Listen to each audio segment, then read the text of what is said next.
for joining us today. Hello and welcome to the program. I'm Jung. Coming up on today's edition of Business Daily. With most of Hanjin's container ships having completed unloading, the Korean government promises to help finish the job for all remaining vessels as soon as possible. Korea continues down the path of low growth amid falling exports and consumption. And we sit down with an expert to take a look at what lies ahead for the local economy with just 2 months left until the new year.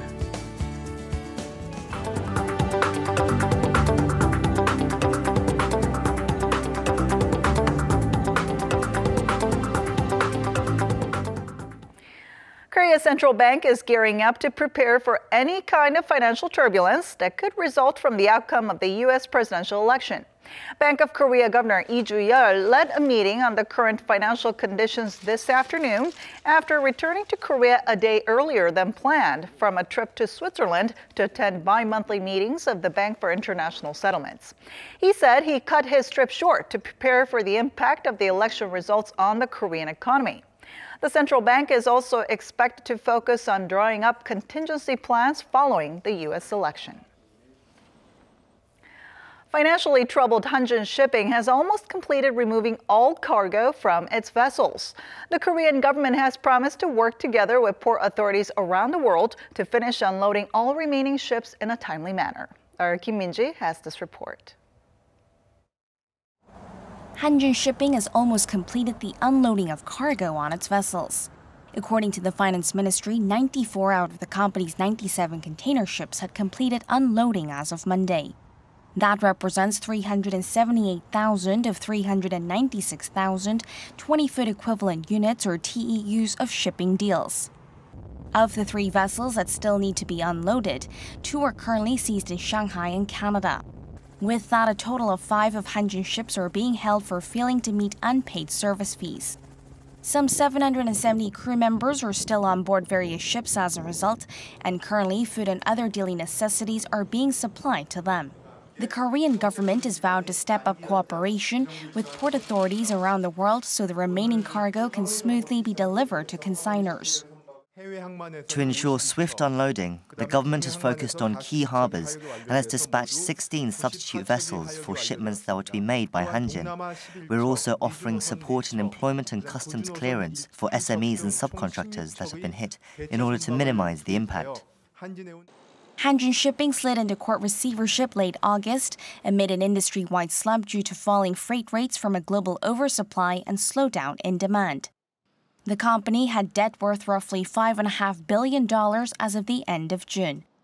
Kim Min-ji, Business Daily. Around a third of Korean exporters believe business conditions worsened in the third quarter compared to the previous 3 months. This is according to a survey on over 450 companies conducted by a research institute under the Export-Import Bank of Korea. Now, the figure is more than 7.5 percentage points higher than what was posted in the second quarter. Only 12% of the exporters surveyed said they fared better. Companies mostly blame the overall slump in demand, the fluctuating exchange rate, and a drop in price competitiveness. Looking ahead, the institute found that 35% of firms expect exports to drop this quarter. The nationwide discount sales event, Korea Sale Festa, promoted by the Korean government, has given a much-needed boost to private spending. The Trade Ministry says the event that went on for slightly over a month starting late September is estimated to have pushed up consumption by more than 0.25 percentage point for the fourth quarter. Now, this is expected to raise Korea's overall GDP growth by 0.13 percentage point. The estimated rise comes on the back of an increased number of foreign tourists and robust sales by local retailers during the sales event. Sales of participating firms also shot up over 12% from last year's Black Friday event, while roughly 120,000 more foreigners visited Korea.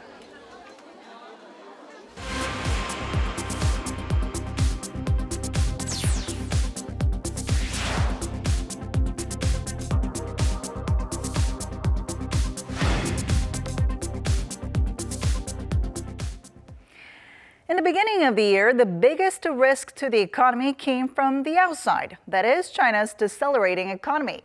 But as we enter the final 2 months of 2016, the biggest factor threatening the Korean economy is coming from within. Our Eunice Kim tells us more. It was a difficult start to the year for Korea's stock markets. Shares plummeted and the currency, the won, soared, with the disappointing reports coming out of China in manufacturing and exports. It got so bad that in April, a Bank of Korea survey of experts found that a whopping 73% of them saw China's slowing economy as a palpable risk to Korea's financial market. 6 months later, that biggest risk designation has migrated to a domestic source. Beating out China's growth and even the looming U.S. Federal Reserve rate hike, Korea's household debt, 70% of experts surveyed last month said, is the greatest threat to the local economy. In line with standards of Swiss-based Bank for International Settlement, the BOK has put a caution sign on the rapidly rising household debt pile, particularly as new rules on new loans appear to be reaping little effect. Based on stable macroeconomics, we will thoroughly monitor household debt and ensure proper management of the biggest risk factor to our economy. One private think tank, the Hyundai Research Institute, projects Korea's household debt load to bloat to nearly $1.2 trillion by the end of the year. It sees the sum reaching up to $1.35 trillion by the end of 2017. The GDP growth of 0.7% in the third quarter was largely attributed to construction investments bankrolled on borrowed money. And as the household debt-to-income ratio surpasses 150%, with no signs of slowing, 4 out of 10 experts surveyed by the Bank of Korea are warning the intense appetite for borrowing could spell danger for Korea's teetering economy at large. Eunice Kim, Business Daily. And along with its massive household debt, the Korean economy continues to struggle with low growth, coupled with the ongoing political scandals surrounding the president's confidant, Joon. And on top of domestic issues, the U.S. presidential election and the Fed's potential rate hike continues to threaten the stability of the local financial market. So what can be done for Korea to usher in the new year with a brighter outlook? Let's find out. Just yesterday, Korea's financial authorities announced they would enter emergency operation mode to deal with a series of troubles facing the local economy. Such a decision comes at a time when Korea is gripped by low growth and an influence-peddling scandal involving President Park Geun-hye's confidant, Joon. Protracted paltry growth, falling exports, high unemployment, along with low consumption and investment, are adding to mounting concerns on whether the Korean economy will be able to soon rebound. Experts have been pointing to Korea's lack of a so-called control tower to oversee the domestic economy as one of the biggest problems when it comes to dealing with the ongoing economic challenges. There are also concerns of potential instability in the country's financial market amid lingering external uncertainties, like the outcome of the U.S. presidential election, as well as a possible rate hike by the Federal Reserve. And for more on this, Professor Yang Joon-suk from the Catholic University of Korea joins us in the studio today. Great to have you here. Happy to be here. Now, there are growing worries of domestic consumption falling even farther, especially as the country's shipping and shipbuilding industries are undergoing corporate restructuring, resulting in massive job losses. So what are your thoughts on this? Okay, well, it's something that we have to go through. Right now, the shipping industry and maritime shipping industry and the shipbuilding industry cannot continue as is. So it's something that we have to go through. It's a bit of a shame that we're going to have to go through it now when everything else is in such a difficult position.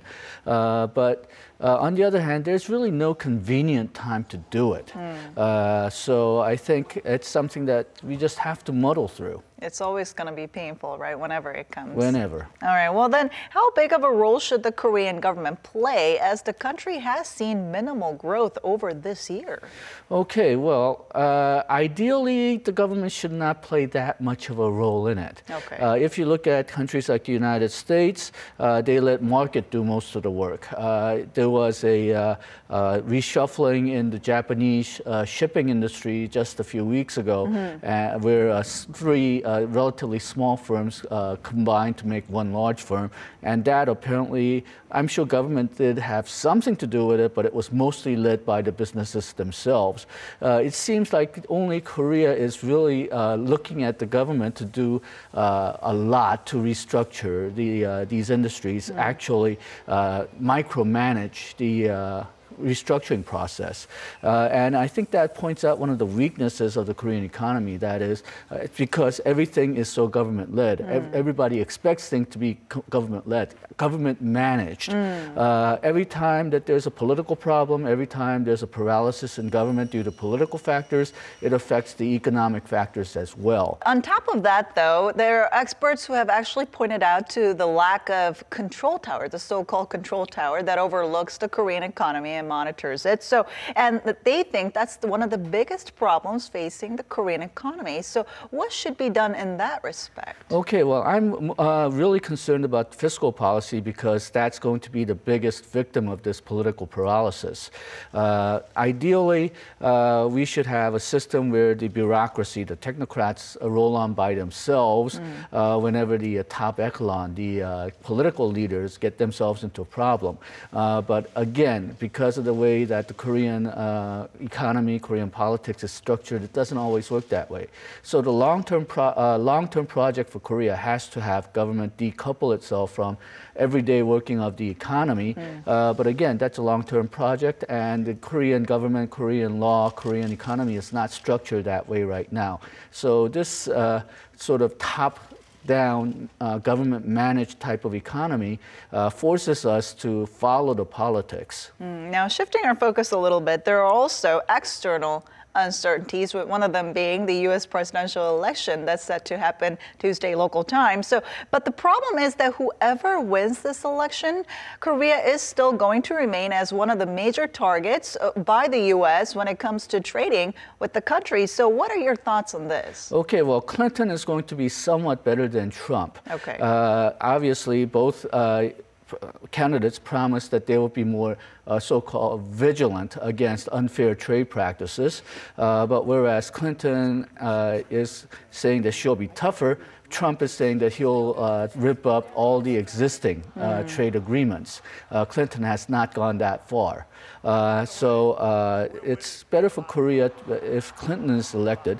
But if you look at, say, the political history of the United States over the last 50 years, you had Pat Buchanan in the 1980s, you had Ross Perot in the 1990s, and you had Trump right now. There's a very strong and quite sizable portion of the American population who are very distrustful of open economy, and they're making themselves felt. And sooner or later, somebody like Trump is going to get elected. So Korea has to be prepared for that and try to perhaps try to come up with contingency plans, get together with other countries to make sure that the Americans does not abuse some of their practices like anti-dumping, and perhaps think more strategically. If the United States is becoming more protectionist, perhaps we need to strategically become protectionist ourselves, just to have some bargaining leverage when it comes to the United States. All right, well, another alarm bells that could ring from the U.S. is the possible U.S. rate hike in December that is expected in December. So what impact would a rate hike have on the global financial market as well as the Korean financial market? Okay, well, because the Fed has been signaling a rate hike for so long, I think if you're going to bet on this, the betting is going to be not that much of a change because it's already being built into the global financial markets. We've seen the Korean lending rates go up partially because of the concern that U.S. will raise its rates. There's always a possibility, because Korean rates are so low, that investors will draw their money out of the Korean market. And if they do so very quickly, then we'll have another currency crisis. But that seems to be a very low probability event right now. But there probably will be some withdrawal of capital that will weaken the Korean won. That may be good news for the exporters, but it hasn't been much lately because the volume of global trade has gone down. Now, so if these economic troubles here in Korea carry over to next year, there are worries that it might get worse next year. So what's your your outlook, and what could be some of the ways that we could prevent this from happening? Okay, well, the only bright news I see, both globally and domestically, is that U.S. is on a solid path of recovery. Okay. We don't see China recovering. We don't see Europe recovering. We don't see Japan recovering very much, so we can't really count on export-led recovery. Domestically, we need more consumption and investment, and we need something to trigger that. We've been hoping that it's the fiscal policy which will do it, but because of the political paralysis, that's up in the air right now. My dark forecast for next year is it's not going to get much better. All right. Thank you so much for your insight today. Thank you.